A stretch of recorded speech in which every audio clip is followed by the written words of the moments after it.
My name is John Batten and I have the privilege of being the chair of the Foundation for Surgery, the philanthropic arm of your college.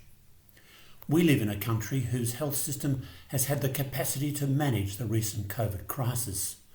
This, however, is not the case in many of our closest neighbours such as Timor-Leste, Papua New Guinea and the Pacific, where poor health equity, lack of access to health care, limited capacity infrastructure and natural disasters like flooding and cyclones have further impacted on their communities, their healthcare needs and shown the fragility of their healthcare infrastructure.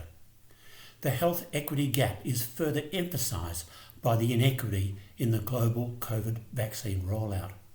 Access to healthcare has never been so important as now. In the Pacific and Timor-Leste, few communities have access to a doctor and fewer still have access to a qualified surgeon, and you know the value of surgical care. They need our help to invest in local surgical capacity.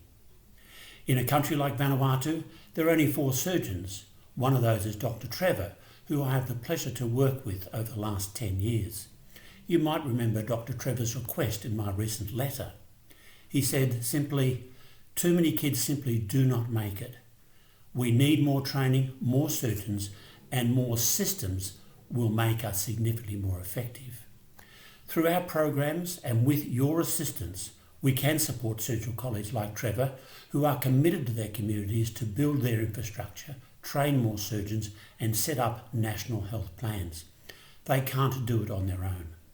Now more than ever is the time to show our support for our neighbouring communities in the Pacific and Timor-Leste. Please consider a tax-deductible donation now through surgeons.org/donations or contact the Foundation Manager, Jessica Redwood. As you know, 100% of your donation is directed to the program. All administrative costs are met by our college. Thank you.